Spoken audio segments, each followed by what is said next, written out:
In the winter of 1974, 3 children were found standing in the snow outside a farmhouse in rural Missouri. They were silent, barefoot, their eyes fixed on something no one else could see. When the sheriff asked where their parents were, the oldest child, a girl of 9, pointed toward the barn. Inside, they found a dirt floor that had been dug up and refilled. Beneath it, something had been feeding for a very long time.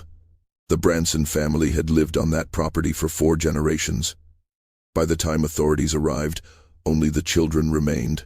What happened on that farm didn't end in 1974. It had been happening long before anyone knew to look, and what they found beneath the barn was only the beginning of a truth that certain people in that county still refuse to say out loud. Hello everyone. Before we start, make sure to like and subscribe to the channel and leave a comment with where you're from and what time you're watching. That way, YouTube will keep showing you stories just like this one. The Branson farm sat 11 miles outside of a town called Harrow's Bend, population 342. It was the kind of place where everyone knew everyone, and no one asked questions they didn't want answered. The family had been there since 1891, when Silas Branson claimed the land and built the farmhouse with his own hands. 4 generations later, it was still standing. The barn, too. That barn was older than the house. Some say Silas didn't build it. Some say it was already there when he arrived, and that's why he chose that plot of land in the first place. By 1974, the family consisted of Marcus Branson, his wife Lorraine, and their 3 children, Annette, Thomas, and little Claire. Marcus worked the land. Lorraine homeschooled the children. They kept to themselves, which wasn't unusual for farming families in that part of Missouri. But there were rumors. There had always been rumors. People in Harrow's Bend didn't talk about the Bransons much, but when they did, it was in low voices at the back of the general store or after a few drinks at the roadhouse. They'd mention the smell that drifted from the property on certain nights. They'd talk about the way the children never seemed to play, never seemed to laugh, and they'd bring up the animals. Dogs that wandered onto Branson land didn't come back. Livestock from neighboring farms would disappear, and Marcus would always offer the same explanation. Coyotes, maybe a mountain lion. But the wounds on the animals they did find didn't match any predator anyone recognized. On January 14, 1974, a postal worker named Dutch Emery drove out to the Branson farm to deliver a certified letter. When he arrived, he found the 3 children standing in the front yard in the snow. It was 11 degrees that morning. The children wore no coats, no shoes. Dutch said later that Annette, the oldest, looked at him like she was trying to remember what words were. He asked where her parents were. She pointed toward the barn. Dutch went to the door of the farmhouse first. It was unlocked. Inside, the house was cold and silent. The kitchen table was set for 5, but no one had eaten. The beds upstairs were made. Everything looked normal, except for the smell. It came from the cellar. Dutch didn't go down there. He went to the barn instead. The barn door was open. Dutch Emery stepped inside and immediately felt the temperature drop even further than the winter air outside. He called out for Marcus Branson. No answer. The barn was mostly empty. A few bales of rotting hay, some rusted tools hanging on the wall, and in the center of the floor, a section of dirt that looked freshly disturbed. The earth there was darker than the rest, almost black, and it had been packed down recently. Dutch knew what a grave looked like. He'd served in Korea. He'd seen enough dirt covering enough things to recognize the signs. He didn't touch it. He went back to his truck and radioed the sheriff's office. Sheriff Raymond Talbot arrived within the hour, along with 2 deputies. They brought the children inside the farmhouse first, wrapped them in blankets, tried to get them to talk. Annette would only repeat the same thing. They're downstairs. Thomas, age 7, hadn't spoken at all. Little Claire, just 4 years old, sat in a kitchen chair and hummed a tune no one recognized. It didn't sound like a children's song. It sounded older than that. The sheriff left 1 deputy with the children and took the other to the barn. They dug up the floor. 3 feet down, they found the first body. It was Marcus Branson. He'd been dead approximately 4 days, based on the state of decomposition. But it wasn't the cold or the passage of time that had done the most damage. Something had been feeding on him. The coroner would later describe bite marks inconsistent with any known animal in the region. The teeth patterns were wrong. Too many of them. Too uniform. And they went deep.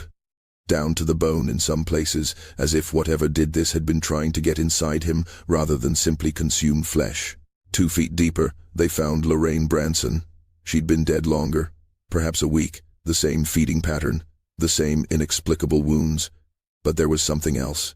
Her hands were bent backward at the wrists, broken deliberately, and her mouth had been forced open so wide her jaw had dislocated. The sheriff asked the coroner if this could have happened post-mortem. The coroner said no. Someone had done this to her while she was still alive. And then they'd buried her in the barn and let something else finish the job. But that wasn't the worst part. Beneath Lorraine, they found older remains. Much older. A skeleton that had been there for years, maybe decades. And beneath that one, another, and another. By the time they stopped digging, they'd uncovered 6 bodies in total. The 2 most recent were Marcus and Lorraine. The 4 beneath them had been there so long that identification was nearly impossible. The sheriff sealed the barn. He called the state police. And then he did something that people in Harrow's Bend still talk about. He went back inside the farmhouse and asked Annette Branson a question that no 9-year-old should ever have to answer. He asked her if she knew what was buried under the barn. She looked at him with those empty eyes and said yes. She said her grandfather had told her. She said it had always been there. She said it was hungry. The state police arrived the next morning with a forensic team and 2 psychologists specializing in child trauma. They wanted to interview the children separately, away from each other, to get clear statements about what had happened. But the moment they tried to separate Annette, Thomas, and Claire, all 3 began to scream. Not crying, not panic, screaming in a way that made the deputies step back. It was synchronized, like they were all responding to the same invisible signal. The psychologists decided to keep them together. They brought in a child advocate and a stenographer. What those children said over the next 6 hours was never officially released to the public, but pieces of it leaked over the years, fragments that people in law enforcement whispered about, details that made their way into private letters and sealed reports that were never meant to be opened. Annette told them that her father had been feeding something beneath the barn for as long as she could remember. She said it had been his job, passed down from his father, and his father before him. She said the family had an agreement, a covenant, she called it, though no 9-year-old should know that word. The thing beneath the barn kept the land fertile. It kept the crops growing even in drought years. It kept the family safe from sickness and misfortune, but it needed to be fed. At first, it was animals, livestock, pets, things no one would miss. But over time, it wanted more. It wanted something closer to human. And eventually, it wanted human. Thomas didn't speak during the interview, but he drew pictures. The psychologists gave him paper and crayons, thinking it might help him process the trauma. What he drew made 2 of them leave the room. He drew the barn. He drew figures standing around a hole in the floor. And he drew something coming up out of that hole. It didn't look like any animal. It didn't look like a person either. It looked like something that had learned to mimic the shape of a person but hadn't quite gotten it right. Too many joints. Too many angles. The psychologists kept the drawings. They were entered into evidence and then quietly removed from the case file 3 months later. No one explained why. Claire was the youngest, and they didn't expect much from her. But she was the one who said the thing that made everyone in that room go silent. She said her mother had tried to stop it. She said Lorraine Branson had told Marcus that it was evil, that they needed to leave, that they needed to burn the barn and salt the earth and never come back. Marcus had refused. He said the family had made a promise. He said if they broke it, the thing beneath the barn wouldn't just take them. It would take everyone in Harrow's Bend. It would spread. And then Claire said something that the stenographer wrote down word for word. She said, "Mama tried to kill it. She went down there with a knife, but you can't kill something that was never born." The forensic team finished their excavation of the barn on January 20th, 1974. In addition to the 6 bodies they'd already found, they discovered something else beneath the deepest remains. There was a shaft, hand-dug. It went down another 12 feet into bedrock. At the bottom, they found a chamber. It was roughly circular, about 8 feet in diameter, and the walls had been carved with symbols no one could identify. Not Native American, not European.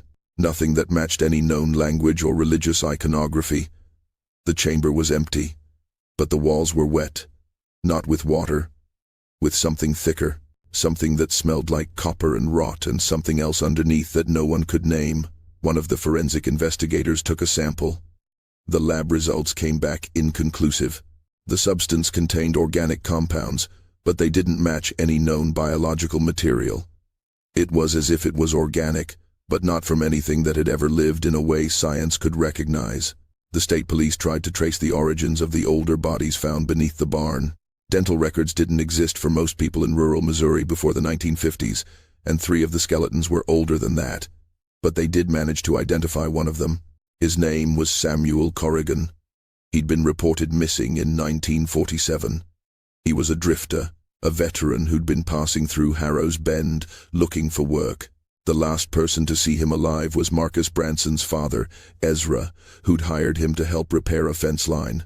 Samuel Corrigan was never seen again. Ezra Branson told the sheriff back then that Samuel had finished the job, collected his pay, and moved on. No one questioned it. Drifters came and went. But now, 27 years later, they knew where Samuel Corrigan had ended up. Ezra Branson had died in 1968. Heart attack, the death certificate said, but people who'd known him said he'd been acting strange in the months before he died. He'd stopped going to church. He'd stopped talking to his neighbors, and he'd started spending hours in the barn, alone, in the middle of the night. His wife, Margaret, had died 2 years before him under circumstances that were never fully explained. She'd fallen down the cellar stairs and broken her neck. Marcus had been the one to find her. He was 16 years old at the time. After Margaret died, it was just Ezra and Marcus on the farm. And then, 6 years later, Ezra was dead too, and Marcus inherited everything: the land, the house, the barn, and whatever was underneath it. The investigators tried to go further back. They wanted to know if Silas Branson, the man who'd founded the farm in 1891, had known about the thing beneath the barn. They combed through county records, old newspapers, church registries. What they found was strange. Silas Branson appeared in the census records starting in 1891, but there was no record of where he'd come from, no birth certificate, no immigration papers, no family history. He simply appeared in Harrow's Bend with enough money to buy the land and build a house. In a town where everyone knew everyone's business, no one seemed to know anything about Silas Branson before he arrived. And the land he'd purchased had a history of its own. Before Silas bought it, the property had belonged to a man named Josiah Kern. Josiah had built the barn in 1873, and he'd lived there alone for 11 years. In 1884, Josiah walked into the center of Harrow's Bend in the middle of the day, stood in front of the church, and slit his own throat. He didn't leave a note. He didn't say a word. Witnesses said he'd looked relieved. After Josiah's death, the property sat abandoned for 7 years. No one wanted it. People said the land was cursed. They said Josiah had done something out there, something that had poisoned the ground. But in 1891, Silas Branson bought it anyway. And he didn't just buy it. He moved into the barn first, before the house was even built. He lived in that barn for 3 months, alone. And when he finally emerged to start building the farmhouse, people said he looked different, thinner, paler. But his eyes were bright, hungry. The investigators brought all of this to the district attorney. They laid out the evidence, the bodies, the chamber, the history of the land. They recommended that the property be seized, the barn demolished, and the entire area excavated by a team of archaeologists and forensic experts. The district attorney listened, and then he closed the file. He said there wasn't enough evidence to pursue charges against anyone still living. Marcus and Lorraine Branson were dead. Ezra Branson was dead. Silas Branson had been dead for decades. The children were victims, not suspects. And as for the thing beneath the barn, the thing the children had described, the thing that had left those wounds on the bodies, there was no legal framework for prosecuting something that might not even exist. The case was classified as a double homicide-suicide. Marcus Branson had killed his wife, then himself. The older bodies were declared cold cases, likely transients who died of exposure, or misadventure and been buried on the property by persons unknown. The chamber beneath the barn was noted as a historical curiosity, possibly related to early settler activity or indigenous practices, though no anthropologist could verify that claim. The barn was condemned, the house was condemned, and the property was left to sit. The Branson children were placed into foster care. Annette, Thomas, and Claire were kept together at first, per the recommendation of the psychologists who'd interviewed them. They were placed with a family in Springfield, Missouri, about 90 miles from Harrow's Bend. The foster parents were good people, experienced. They'd taken in troubled children before. But within 2 weeks, they called social services and asked for the children to be removed. They wouldn't give specific reasons at first. They just said it wasn't working out. But when pressed, the foster mother admitted something that went into a sealed report. She said the children didn't sleep. She said they would stand at the window of their shared bedroom every night, all 3 of them, staring out toward the west, toward Harrow's Bend. And she said that on the 13th night, she'd woken up at 3 in the morning and found all 3 children standing at the foot of her bed. They weren't doing anything, just standing there, watching. When she screamed, they didn't react. They just turned and walked back to their room in perfect silence. The children were moved to separate foster homes after that. The psychologist thought maybe the trauma was reinforcing itself, that being together was preventing them from healing. Annette was placed with a family in Kansas City. Thomas went to a home in Jefferson City. Claire, being the youngest, was placed with a couple in Columbia who specialized in early childhood trauma. For 6 months, things seemed to improve. The children were going to school. They were eating. They were starting to talk more, though they never talked about the farm, never mentioned the barn, never spoke their parents' names. The psychologists called it progress.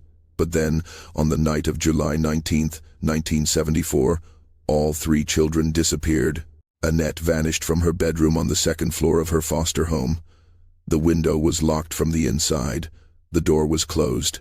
Her foster parents checked on her at 10 o'clock that night, and she was asleep. At 6 the next morning, she was gone. Thomas disappeared from a group home where he'd been moved after his foster placement didn't work out. The night supervisor did a bed check at midnight. Thomas was there. At 2 in the morning, his bed was empty. The doors were locked. The windows were barred. No one saw him leave. Claire was taken from her bedroom while her foster parents slept 15 feet away. They heard nothing. When they woke up and found her gone, they called the police immediately. The search began within the hour. 3 days later, a hunter found all 3 children walking along a county road 11 miles outside of Harrow's Bend. They were heading toward the Branson farm. They were barefoot again, just like the day they'd been found in January. Their feet were torn and bleeding, but they didn't seem to notice. When the police picked them up, Annette said only one thing. She said, "It called us home. We have to finish what Mama started. If you're still watching, you're already braver than most. Tell us in the comments, what would you have done if this was your bloodline?" The authorities didn't know what to do with the children after that. They couldn't be placed in foster care. They couldn't be left alone. And they couldn't be sent back to Harrow's Bend because there was nothing left there for them. The state psychiatric hospital in Fulton agreed to take them, not as patients in the traditional sense, but as wards under observation. They were given their own rooms in the children's wing. They were monitored around the clock, and for the next 3 years, doctors tried to understand what had happened to them. The children were polite, cooperative. They answered questions when asked, but they never explained what they'd meant about finishing what their mother had started. They never said why they'd tried to return to the farm, and they never, not once, said they wanted to leave. In 1977, when Annette turned 12, she asked to speak to the hospital director. She told him that she and her siblings were ready to go home now. The director explained that they didn't have a home anymore. The farm was state property, abandoned and condemned. Annette smiled.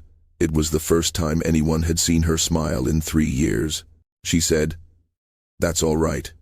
It's still waiting for us." The hospital director didn't understand what Annette meant, but he noted it in her file. Over the following months, all 3 children became increasingly fixated on the idea of returning to the farm. They would draw pictures of the barn during art therapy. They would whisper to each other in a language the staff couldn't identify. and they stopped eating. Not all at once. Gradually, by the fall of 1977, Annette weighed 73 pounds. Thomas weighed 61. Claire, who was only 7 years old, weighed 38. The doctors tried everything: feeding tubes, nutritional supplements, psychiatric intervention. Nothing worked. The children would pull out the feeding tubes. They would refuse medication. And when asked why they wouldn't eat, Annette gave the same answer every time. She said, "We're saving our strength. We need to be empty when we go back." On November 2nd, 1977, the hospital staff discovered that all 3 children had stopped speaking English entirely. They only communicated in that strange language, the one that sounded like wet sounds and clicks, and something underneath that made people's teeth ache when they heard it. A linguist from the University of Missouri was brought in to analyze recordings of the children speaking. He spent 4 days listening to the tapes. On the 5th day, he submitted his report and requested to be removed from the case. His report stated that the language had no recognizable grammar structure, no root words that matched any known language family, and no consistent phonetic patterns. But he noted something else. He said that when he listened to the recordings, he experienced vivid, intrusive thoughts, images of dirt and darkness and something moving beneath the earth.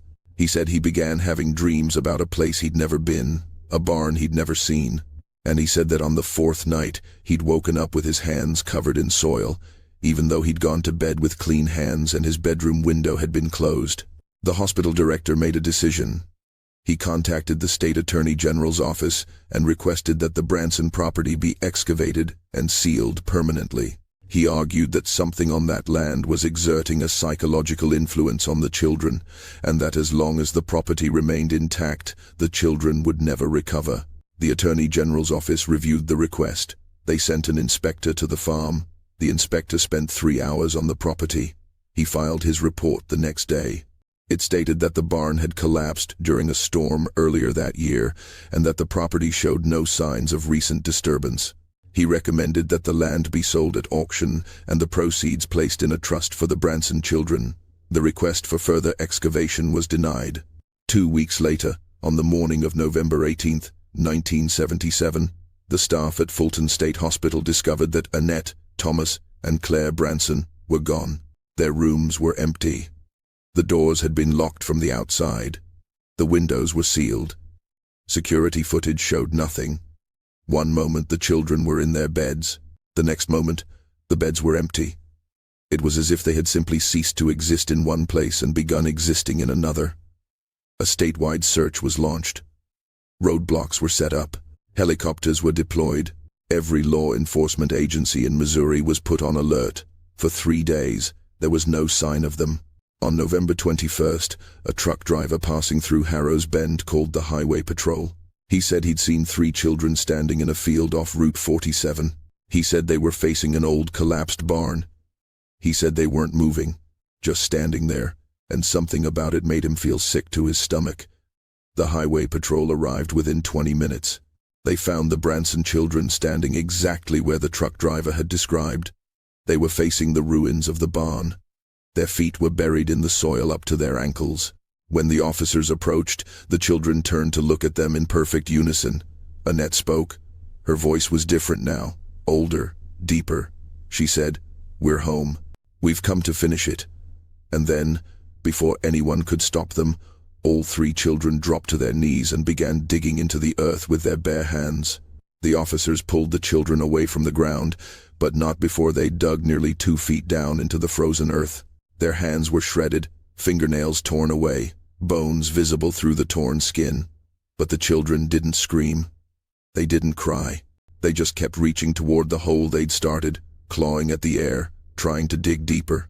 The officers carried them to the patrol cars. All 3 children had to be sedated, and as the ambulance drove them away from the property, witnesses said they heard something, a sound coming from beneath the collapsed barn, a sound like breathing, like something large and patient stirring after a long sleep. The children were returned to Fulton State Hospital under maximum security, but they never spoke again. Not in English, not in that other language. They simply stopped. Annette died in 1981. The death certificate said malnutrition and organ failure, but the nurses who'd cared for her said she'd simply decided to stop living. Thomas died 6 months later. Same cause. Same blank expression on his face when they found him. Claire lived the longest. She made it to 1989. She was 19 years old when she died. On her last day, a nurse reported that Claire had smiled and whispered something. The nurse couldn't make out the words, but she said it sounded like, "It's finally time." By morning, Claire was gone. The Branson property was sold at auction in 1982. A development company bought it with plans to build a housing subdivision. They brought in bulldozers to clear the land. On the first day of work, 3 pieces of heavy equipment broke down simultaneously. On the second day, 2 workers were hospitalized after experiencing sudden violent illnesses. On the third day, the foreman reported that his crew was refusing to work. They said the ground felt wrong. They said their equipment kept hitting something beneath the surface, something that wasn't rock or clay or any geological formation they recognized, something that felt soft. The development company abandoned the project. The land has sat empty ever since. Over the years, people have tried to visit the property.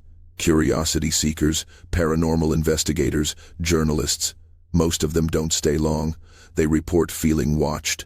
They report hearing sounds coming from beneath the ground. Some of them have taken photographs. In several of these photographs, if you look closely at the area where the barn once stood, you can see depressions in the earth, sinkholes maybe, or something beneath the surface, pressing upward. In 2003, a geology team from the University of Missouri received permission to survey the land. They used ground-penetrating radar. What they found made them pack up their equipment and leave within 4 hours. They never published their findings. But one member of the team, a graduate student named Michael Foss, spoke about it years later in a documentary that never aired. He said the radar showed a massive hollow space beneath the property, a chamber much larger than the one discovered in 1974. And he said the chamber wasn't empty. The radar detected movement. Something shifting. Something that had mass and density but didn't register as any known material. When asked what he thought it was, Michael Foss said only this: "Whatever the Bransons were feeding, it's still down there. And it's still hungry." The town of Harrow's Bend still exists. Population 271 now. Smaller than it was in 1974. People have moved away.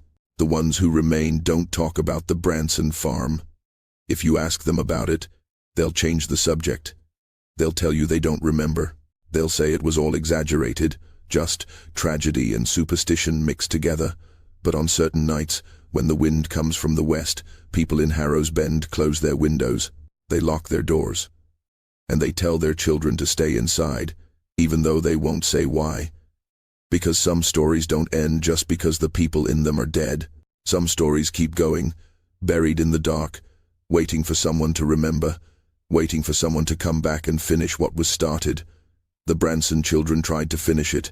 They knew what their mother had known, that some things can't be fed forever, that some hungers can't be satisfied, that some promises, once made, can never be broken without a price. And that price is still being paid, in that empty field outside Harrow's Bend, where the barn used to stand, where something beneath the ground is still waiting, still breathing, still hungry. And if you listen closely enough, on quiet nights when the world is still, you might hear it too. That sound of something old and patient, turning in the dark, remembering the taste of the family that fed it for so long, remembering the children who tried to kill it, and waiting for the day when someone else will come. Someone else will dig, someone else will make the same mistake the Bransons made over a century ago. Because the land is still there, the property is still for sale, and something beneath it is still calling out, waiting for the next family to answer, the next generation to keep the promise, the next bloodline to feed the thing that should never have been fed in the first place.